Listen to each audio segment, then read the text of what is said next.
நமஸ்காரம்.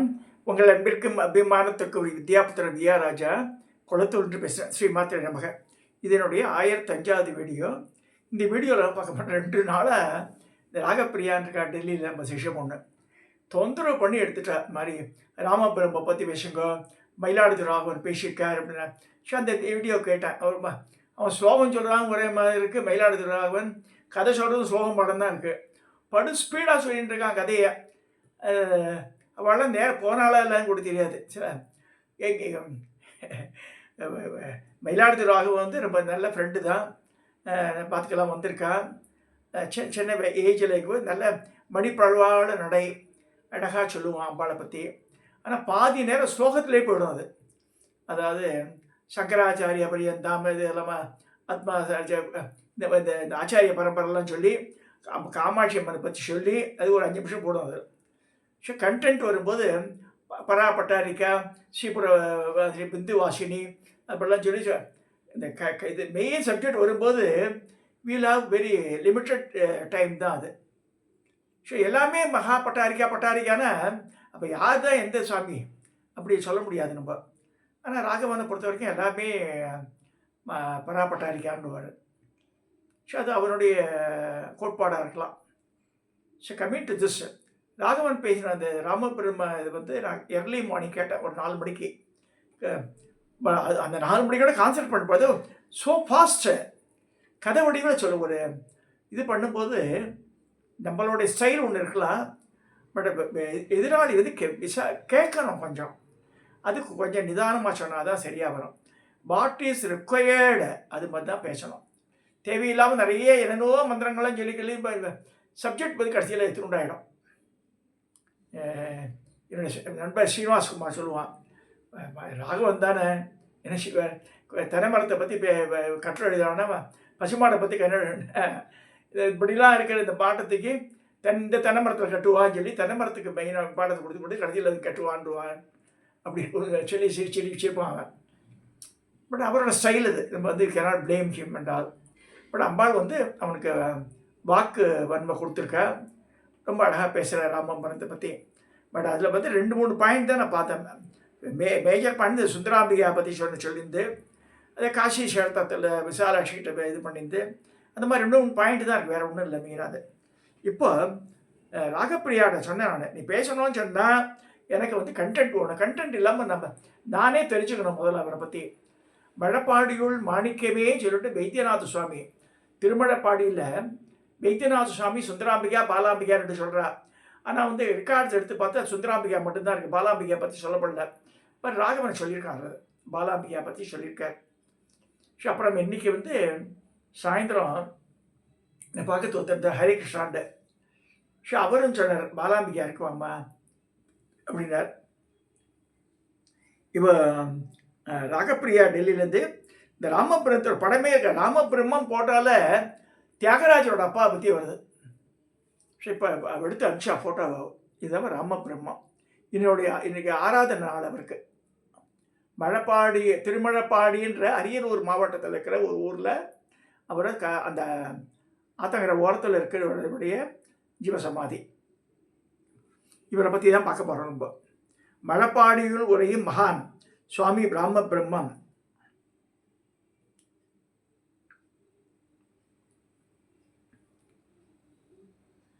இதில் வந்து இது சுவாமிகளின் வம்சாவழி திரு வைத்தியநாதன் மணி ஐயரின் மகன் அவர்கள் அனுப்பியதை சொல்லி ஒரு கண்டென்ட் அனுப்பிச்சிருக்கா. I just going through that. அதுதான் உங்களுக்கு சொல்ல போகிறேன் நான்.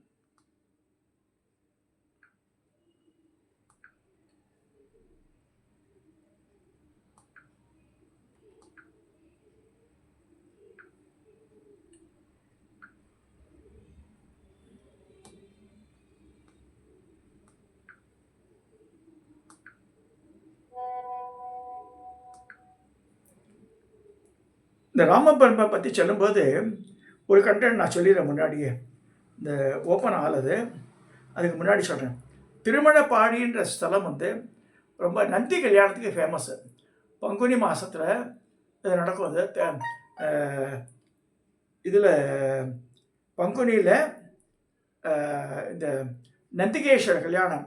நந்திகேஸ்வரருக்கு ஷிலாத மகரிஷிக்கு நந்திகேஸ்வர பிள்ளையாக பிறந்து நந்திகேஸ்வருக்கும் சுயம்பிரபாவுக்கும் கல்யாணம் நடந்த க்ஷேத்திரம் மழபாடி. ஸோ அங்கே இருக்கிற சுவாமி பேர் வைத்தியநாத சுவாமி.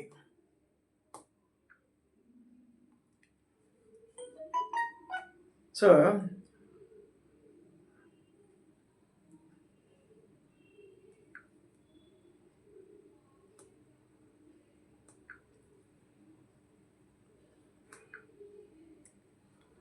இந்த வைத்தியநாத சுவாமி அவருக்கு 2 அம்பாள். ஒன்று ஒரு அம்பாள் இது பேர் என்ன சுந்தராம்பிகை, இன்னொரு அம்பாள் பாலாம்பிகை. இவர் 62வது வருஷம் ஆராதனை சிறப்பு விழாப்படும். கிட்டத்தட்ட ஒரு 200 வருஷத்துக்குள்ள 62 வயசுனா 62வது வருஷம்னா பாருங்களேன். இவருடைய காலம் இவர் ஒரு 60-70 வருஷம் இருந்தால் கூட 150 வருஷத்துக்குள்ளே நடந்த விஷயங்கள் தான் அதெல்லாம். ஸோ இந்த அரியலூர் மாவட்டத்தில் இருக்குது இந்த மழப்பாடின்ற இடம். இதை நான் படிக்கிறேன் பாருங்க. திருமழப்பாடி சுவாமி ராமபிரம்மத்தின் அருமை பெருமைகளை அனைவரும் உணரும் வண்ணம் ஒரு நூலை படைக்க வேண்டும் என்பதனால் இந்த நூல் ஏற்பட்டதுன்னு சொல்லியிருக்காரு. இது நிறைய பேர் ஹெல்ப் பண்ணியிருக்கா. சிவகுருநாத பிள்ளை, சாமிநாத பிள்ளை, நடராஜ ஐயர், திருமதி உமா பார்வதி, திருமதி பார்வதி, சங்கர ஐயர், முத்து ஐயர், இந்த மாதிரி நிறைய பேர், விசாலாட்சி ஈஸ்வரன், நாகலட்சுமி, நாகபூஷணம்லாம் நிறைய இது பண்ணியிருக்கா. ஸோ இந்த கண்டென்ட் பார்த்தா ராமபிரம்மத்தினுடைய இது கதை. அவருடைய உலகம் முழுவதும் அமைந்துள்ள நாடுகளில் ஒவ்வொரு நாட்டிற்கும் ஒரு பெருமை உண்டு. ஆனால் எந்த நாட்டிற்கும் இல்லாத பெருமை பாரத நாட்டுக்கு உண்டு. நம்ம நாட்டுக்கு தோன்றியது போல் வேறு எந்த நாட்டிலும் இவ்வளோ ஞானிகள் தோன்றியது கிடையாது. கணக்கிட்டு சொல்ல முடியாத வேத காலத்திலிருந்து நம் காலம் வரை வந்திருக்கக்கூடிய ஞானிகள் எத்தனையோ பேர். என்ன நிறைய அந்த மருதானல்லூர் சுவாமிகள் மாதிரிலாம் நிறைய பேர் சுவாமிகள், நொச்சு சுவாமிகள் இவ்வளோ இருந்திருக்கா. அந்த மாதிரி இந்த ஞானிகளில் ஒருத்தர் தான் ராமபிரம்மம். சுந்தரரின் அவதாரத்தை சேக்கிழா சுவாமிகள் தீதகன்று உலகம் உய்ய திரு அவதாரம் செய்தார் என்கிறார். தீமையை நீங்கி உலகம் பிழைப்பதற்காக, அதாவது உருப்படுவதற்காக திரு அவதார சுந்தரன் சொல்லப்பட்டிருக்கு. ஸோ அந்த மாதிரி ஞானிகளையும் அடுத்தவர்களுக்காக வாழும் அடியவர்களையும் நல்லவர்களை பற்றியும் நாம் தெரிந்து கொள்வதில்லை. பெரும் தீமை இதுவே. இந்த தீமை நீங்குவதற்காக சுந்தர அவதரித்தால் சொல்லப்பட்டிருக்கு. இதன் காரணமாகத்தான் போலும் சுந்தரரையை தடுத்தாட்கொண்டு சன்னதிக்கு வரவழைத்து அவரது வாக்கால் பொன்னார் மேனியனே என்று பாடல் பெற்றார் ஈஸ்வரன். மகா ஞானியாக விளங்கிய ராமபிரம்மம் பிணைத்து சுமந்து கொண்டு சுடுகாட்டுக்கு போன அன்பு அடியராகவும் விளங்கியிருக்கிறார். தீராத நோய்களை தீர்க்கும் மருத்துவராகவும் 5 கட்டை சிறுதியில் லலிதா சகஸ்ரநாமத்தை சொல்லும் சாரீரம் படைத்தவராக இருந்திருக்கிறார். அனைவருக்கும் பொதுவாக விளங்கிய இப்படிப்பட்ட மகானை இனிமேல் சுவாமிகள் என்றே கூடுவோம் அப்படின்னு சொல்லியிருக்கார். ஸோ அவர் காலையில் 2 இட்லிகள், மதியத்தில் அரிசியும் பாசிப்பருப்பு கலந்த கஞ்சி, இரவில் பெரும்பாலும் பால் பழம், இவளே சாமிகள் உணவு. சாமிகளுக்கு வைத்தியம், மாந்திரிகம், ரசவாதம், கூடு விட்டு கூடு பாய்தல், ஜலசம்பம் முதல் நிறைய விஷயங்கள் தெரியும். ஆரம்பத்தில் PWDயில் மேஸ்திரியாக வேலை பார்த்த அவர் திருமணப்பாடிக்கு மருத்துவராக தான் வந்தார்.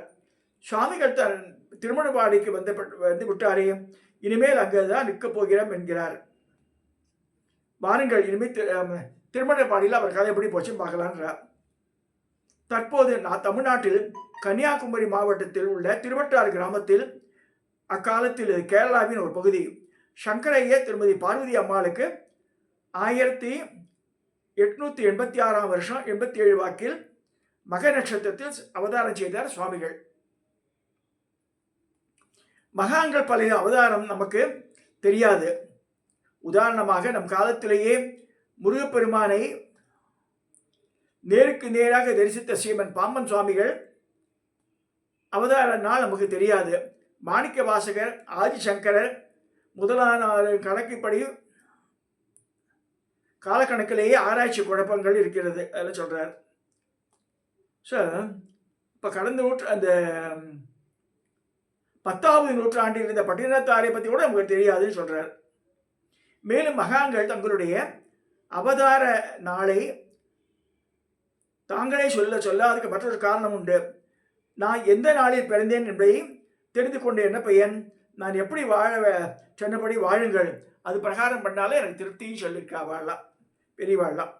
இதன் காரணமாக மற்ற மகான்களுடைய அனுசரித்து நம் சுவாமிகளும் அவதார நாளை தன்னுடைய நெருங்கிய சீடர்களுடன் தெரிவிக்கவில்லை. சுவாமிகளின் சிறுவயது நிகழ்ச்சிகள் ஒன்று கூட நமக்கு கிடைக்கவில்லை. அவரை போன்ற மகான்களில் வாழ்வில் விளையும் பெயரும் முளையிலே தெரியும் என்பதற்கு இணங்க இவரது ஞான அனுபவத்தை விளக்கும் நிகழ்ச்சிகள் குழந்தை பருவத்தில் நடந்திருக்கும், ஆனால் நமக்கு தெரியலன்னு சொல்கிறார். இல்லறவாசிகளான நமக்கு வழிகாட்டுவதற்காகவே சுவாமிகள் இல்லறவாசியாகவே இருந்திருக்கிறார். காரணம், துறவு நிலை என்பது கோடியில் ஒருவருக்கு கூட கடைபிடிக்க முடியாத நிலை. சிறு பழுது வந்தால் கூட போதும், துறவு போய்விடும். பாதுகாப்பு நிறைய பார்க்குறேன், பேப்பரை படித்தாலும் நிறைய பயமாக இருக்குது சில விஷயங்கள்லாம் பார்த்தா. மனிதர்களை நல்வழிப்படுத்தி காட்டுவதற்காக வந்த ராமர், கிருஷ்ணர் முதலான தெய்வ அவதாரங்களே இல்லற வாழ்வியாக இருந்திருக்காங்கன்னு சொல்கிறார். சுவாமிகளின் மனைவி பெயர் திருமதி நாகலட்சுமி. அம்மா சுவாமிகளுக்கு பொன்னம்மாள் என்கின்ற பார்வதி மற்றும் சங்கரன் என்ற 2 குழந்தைகள் உண்டு. ஒரு சமயம் சுவாமிகளும் நாகலட்சுமி அம்மார்களும் 2 வயது குழந்தை சங்கரனுடன் காசி கஷேத்திரம் போனார்கள். போகின்ற வழியில் ரிஷிகேசில் உள்ள ஒரு ஆசிரமத்தில் எதிர்பார விதமாக நாகலட்சுமி அம்மாள் இறைவனை சேர்ந்தார். அவரது உடலை தகனம் செய்தாக வேண்டும். முன்பு அறியாத ஊர், யாரிடம் போய் உதவி கேட்க முடியும்? வெளியற்ற அந்த நிலையில் சாமிகளிடம் உதவிகள் குவிந்தன. அங்கிருந்து சேட்டுக்களும் ஆசிரமத்தைச் சேர்ந்தவர்களும் ஏராளமான சந்தன கட்டளையிலும் நெய்யும் கொண்டு வந்து கொடுத்து குவித்தார்கள். நாகலட்சுமி அம்மாளுக்கு தகனக்கிரியை முடிந்தப்பட்டது. மனைவியின் அசியை ஷாம்பலையும் 2.5 வயது குழந்தை சங்கரனையும் தூக்கி கொண்டு காசி யாத்திரை தொடங்கினார். அந்த காலத்தில் குழந்தையை விற்கும் பழக்கம் இருந்தது. அதனால் தன் கையில் குழந்தையிடம் போய்கொண்டிருந்த சுவாமிகளை கண்ட காவல்துறையினர், ஆகா, பிள்ளைகளை விற்கும் கும்பல் போல குழந்தை திருடி வந்துட்டான்னு வச்சுக்கிறார். சந்தேகப்பட்டு சிறையில் அடைத்து விட்டார்கள். எத்தனையோ பேர்களின் உடல் உயிருக்கும் மன வியாதிகளுக்கும் விடுதலை அளிக்க போய் சுவாமிகள் சிறையில் அடைக்கப்பட்டார். ஆனால் சற்று நேரத்திலேயே தங்கள் தவறை உணர்ந்து காவல்துறையினர் சுவாமிகளை விடுதலை செய்தனர். சுவாமிகள் கீதையில் கிருஷ்ணன் சொன்ன சிதப்பிரஜனின் நிலையில் இருந்தார். அதாவது சந்தோஷம் வந்தால் துள்ளி குதிக்காத நிலையிலும் சோகம் வந்தால் துவண்டு போகாத நிலையிலே இருந்தார். சுவாமிகளை சிறை வைத்த போது அவர் வருத்தமும் படவில்லை. தவறை உணர்ந்து விடுதலை செய்த போது மன்னிப்பு கேட்டபோது அவர் மகிழவும் இல்லை. சிறிதேனும் பக்குவப்பட்ட இல்லறவாசிகள் கூட துயரம் வந்தவர்களுக்கு அதை சமாளித்து அமைதி அடைவார்கள். ஆனால் மகிழ்ச்சி வந்துவிட்டால் அவர் அமைதியாக அடக்கமாக இருப்பது கிடையாது. இல்லறவாசிகள் ஜென்ரலாக சொல்கிறது. சிறைப்பட்ட போது துறையத்தில் துவராத சுவாமிகளை பார்த்து யாருக்கும் சுலபத்தில் கிடைக்காத ஒன்று சுவாமிகளுக்கு கிடைத்தது. அப்பொழுது அவர் நிலை என்ன என்பதை பார்க்கலாம். காசியில் என்ன நடந்து பார்க்கலாம். இல்லறவாசியான மனைவியின் அசையை கரைத்து விட்டு அதற்கு உண்டான கடமைகளை செய்து முடித்து 2.5 வயது குழந்தை சங்கரனுடன் விசாலாட்சியின் சந்நிதிக்கு போய் நின்றார். அம்பிகையின் வடிவில் அவர் கண்களில் வெளியாக போய் உள்ளத்தை ஈர்த்தது. அம்மா என்னை இப்படி சோதனை பண்ணுறேம்மா, என் முன்னாடியும் போட்டா குழந்தை கை குழந்தைய வச்சிருக்க, நான் என்ன செய்வேன் அடறார். 100 வருஷத்துக்கு முன்னாடி நடந்து பாருங்க. Just imagine. இந்த குழந்தையின் நிலையை என்னன்னு கேட்கும்போது, மின்னல் மின்னுவதை போய் எங்கள் தோன்றிய அம்பிகை விசாலாட்சி, மனித செயலுக்கே காரணம் அறிய முடியாது, உலகை மாதாவான என்னுடைய செயலுக்கு உனக்கு அறிய முடியுமா? குழந்தையை பற்றி கவலையை விடு, அதை வாங்கிக் கொள்ள ஒருவன் வருவான் என்று கூறி மறைந்தாள். அங்கு மறைந்த அம்பிகை சுப்பிரமணியன் என்பவரின் கனவில் தோன்றி, அவர் ஜம்ஷெட்பூரில் இருக்கார் சுப்பிரமணியன்றவர்.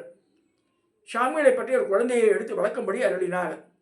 பல காலமாக குழந்தையை இல்லாமல் கஷ்டப்பட்டு வந்த சுப்பிரமணியன் விசாலாட்சி அம்பாளை வழிகாட்டி விட்டாள் என்று கூறி, வா போகலான மனைவியை அழைத்துக்கொண்டு சாமிகளை முன்னால் வந்து போய் அவர் வணங்கினார். சாமி, எனக்கு சொந்த ஊர் திருச்சி பக்கத்தில் உள்ள லால்குடி மாங்குடி. நான் இங்கே டாடா நகர் ஜம்ஷெட்பூரில் இருக்கிறேன். அம்பிகையின் கனவில் வந்து உங்கள் குழந்தையை எடுத்து வளர்க்க சொன்னான்னு சொல்கிறேன். சார், பாகாக காட்சி தந்து வளமான வாக்கு தந்த விசாலாட்சி அம்மைக்கு கருணையை எண்ணி சுவாமிகள், அம்மா விசாலாட்சி, இந்த ஆள் வந்தாச்சு, நான் நீ சொன்னபடியே அந்த குழந்தைய ஒப்படைக்கிறேன், ஒப்படைச்சிடுறார். பிறகு சுவாமிகள் காசியிலேயே திருவேணி சங்கமத்தில் 1941 துறவியாகி காவி ஆடை பெற்றார். அதைத் தொடர்ந்து துறவியேற்ற பின் அவர் திருநாமம் ராம பிரம்மம் என்று ஆனது.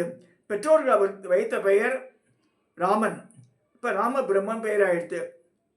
ஸோ இங்கே ரிட்டர்ன் ஆகிறார். இங்கே அவருடையது சாமிகள் ஜெய்மினி சமயம் என்னும் வேத பிரிவை சேர்ந்தவர். வசிஷ்ட கோத்திரம். தென் திருப்பேரை, செந்தலை, அன்பில், திருமணபாடி, அழகிய பாண்டிபுரம், திருவனந்தபுரம், பாலக்காடு இந்த இடங்களில் இந்த வேதத்தை சேர்ந்தவர்கள் இருந்தனர். காசி யாத்திரை போன சாமிகள் 1944 துறவியாக திருமணமாடிக்கு வந்தார். இடையில் சென்னை முதலான இடங்களுக்கு சில ஆண்டுகள் போய் மறுபடி திருமணமாடிக்கே வந்துவிட்டார். சாமிகளின் மகிமை, சுவாமிகள் ஆற்றிய அருஞ்செயல்கள் என பல உண்டு. பகவான் ரமணன் சொன்ன வாக்கு. பிரம்மச்சாரியாக இருந்த கணேசன் என்பவர் 43 வயசு சாமிகளிடம் பக்தி கொண்டு கூடவே இருந்தார். ஒரு சமயம் கணேசன் திருவண்ணாமலைக்கு சென்று ரமண மகரிஷி சொல்கிறார், என்னை நீ எடுத்து அப்பா சொல்கிற என்னோட மேம்பட்ட ராம பிரம்மா, ஏன் அவனை விட்டு வந்த நீ அங்கேயே போன்றார். அதுக்கு ரமணர் பழிச்சென்று பெரிய இடத்து பொல்லாப்பையெல்லாம் இங்கே கொண்டு வராதே, உடனடியாக ராம பிரம்மத்துக்கு கிட்டேயே போ. கணேசன் மறுபடியும் ராம பிரம்மத்திடம் சேர்ந்தார். ஊர் திரும்பிய கணேசன் நேரே சுவாமிகளிடம் போய் நடந்து சொல்லி வணங்கினார். சுவாமிகள் சரி சரி இங்கே என்று கணேசன் சொன்னால் சுவாமிகள் விருப்பி காட்டவில்லை. இதே மாதிரி இன்சிடென்ட்டு சிங்கேரிக்கும் மகாபெரிவுக்கும் நடந்தது. சிங்கேரி ஆச்சாரியா அப்போ இருந்தவர், அதுக்கு நடந்தது. ஏன்னா சிங்கேரி சேர்ந்தவர் காஞ்சி மடத்தில் எழுதியது நார்த் இந்தியாவில் கல்கட்டான்னு நினைக்கிறேன். நவராத்திரி பூஜைக்கு போயிருக்கார். இங்கே ஒரு நாள் வந்துட்டு அங்கே மிச்சாதங்க போயிட்டார். திரும்பி முடியும்போது திரும்பி சிங்கேரி நடிச்சு திரும்பி வந்தார். அப்போ சிங்கேரி ஆச்சாரியா பாதியிலே விட்டுறதுக்கு தப்பு இல்லையா, இங்கே இருக்க வேண்டாம், நீ திருப்பி போய் நவராத்திரி முடிஞ்சப்பறம் வா அப்படின்ட்டார். இந்த மகான்கள் கூட பேதமே கிடையாது, அவள்லாம் இந்த மாதிரிலாம் பார்க்கவே மாட்டாள்.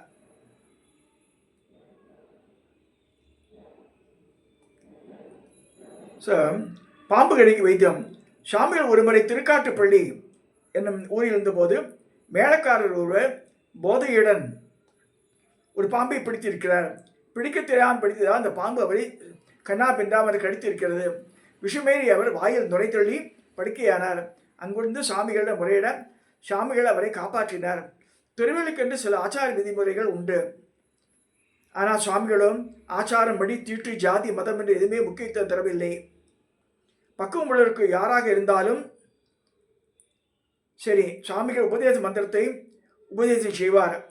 அதே சமயம் பக்குவம் இல்லாத உள்ளவர்கள் எவ்வளவு பெரிய மனிதராக இருந்தாலும் சரி அதுக்கு உபதேசம் செய்ய மாட்டார். ராம பிரம்மத்துக்கு அனைத்தும் தெரியும்.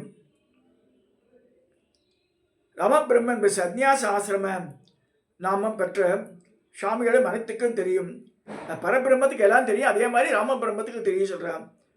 உதாரணம் சிவகுருநாத பிள்ளை என்பவர் தினந்தோறும் காலையில் கடையில் 2 இட்லிகள் வாங்கினது வைப்பார். சாமிகள் அதைத்தான் சாப்பிடுவார். சிவகுருநாத பிள்ளையின் தாயார் காப்பி கொடுப்பார். சாமிகள் அதை வாங்கி குடிப்பார். மற்றபடி சாதாரணமாக எப்போயும் சிவகுருநாத பிள்ளை தந்தை நடேச பிள்ளை என்பவரிடம் பேசிக் கொண்டிருப்பார். அது முழுவதும் சித்திரலை பற்றிய பேச்சாகவே இருக்கும்.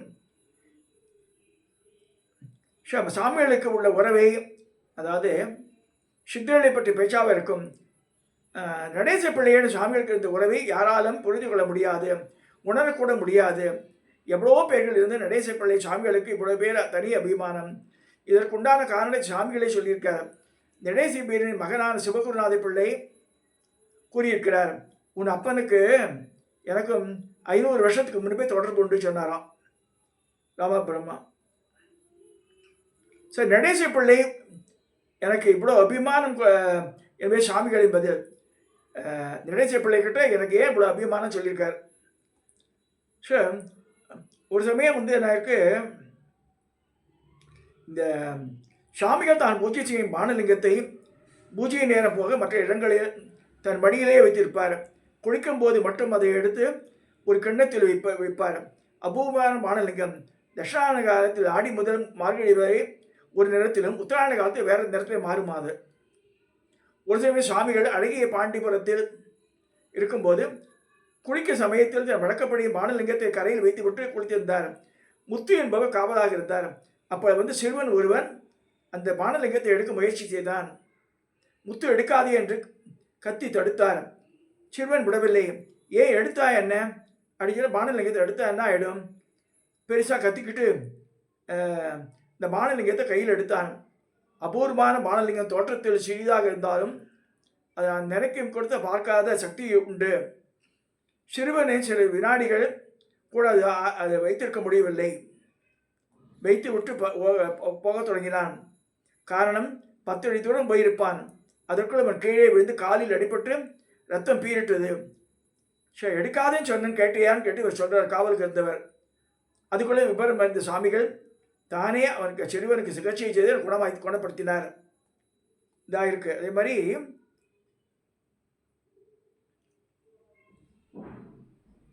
சுவாமிகள் எண்ணெய் காய்ச்சி அதை தடவை சொல்லி அது சரியாயிருக்கு.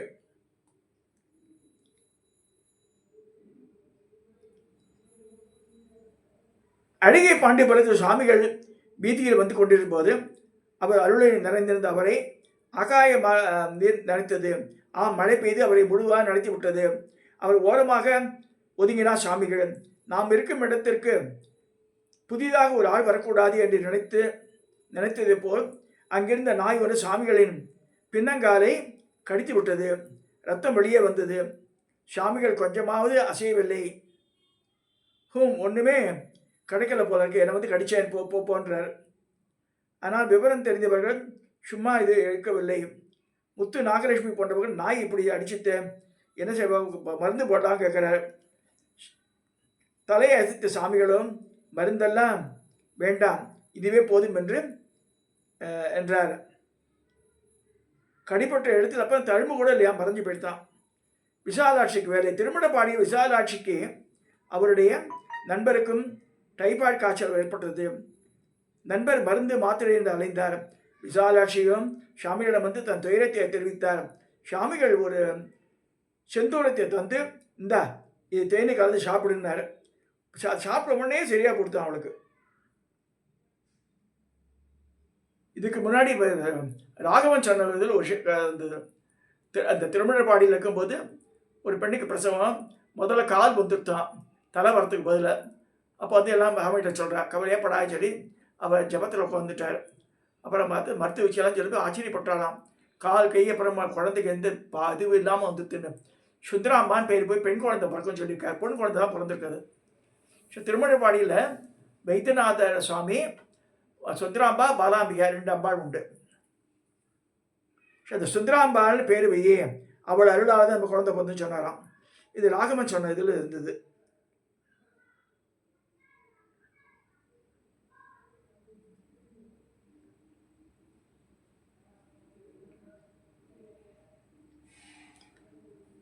அதே மாதிரி சாமி திருமணப்பாடியை சித்தி அடைவதற்கு சில மாதங்களுக்கு முன்னால் விசாலாட்சி சாமிகளின் பாதங்களை வழங்கி, நீங்கள் சொன்னபடி வேலை கிடைச்சது, நிரந்தர வேலை இல்லையே, எனக்கு என்ன செய்யணும்னு தெரியல சாமின்றார். சாமிகள் சலனமே இல்லாமல், கண்டிப்பாக உனக்கு அரசாங்கத்தில் பர்மனெண்ட் உத்தியோகம் கிடைப்பார் அப்படின்னாராம். சாமி 1963ஆம் ஆண்டு சித்தி அடைந்து விட்டார். அதே போல் சுவாமிகள் வாக்கும் சித்தி பெற்றது. விசாலாட்சிக்கு பர்மனெண்ட் ஆச்சு அந்த ஜாபு. இந்த மாதிரி பல இது நிறைய போயின்னு இருக்குது. இது முக்கியமான எனக்கு இதுதான் சொல்லியிருக்கேன் நான். இந்த சுவாமிகள் ராமபெருமத்தை பற்றி நிறைய இந்த பெண்மணி ராகப்பிரியா அவள் இது அம்சா ஃபோட்டோ சொல்லலாம். இன்றைக்கி அங்கே ஆராதனை விழா நடக்கிறது. அந்த கோவில் ஜனங்களாக இருக்க.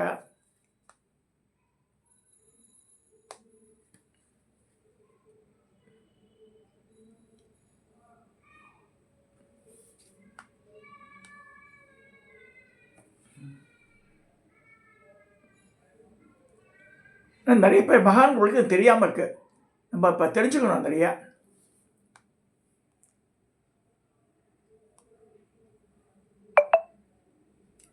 இது முக்கியமாக இதெல்லாம் மூலமே யார் மூலமாக கிடைச்சதுன்னா ராகப்பிரியாவுக்கு புலவர் சந்திரசேகர் ஒருத்தருக்கார். அவர் வந்து நிறைய ஜீவ சமாதி பற்றியெல்லாம் புக்கெல்லாம் எழுதியிருக்கார்.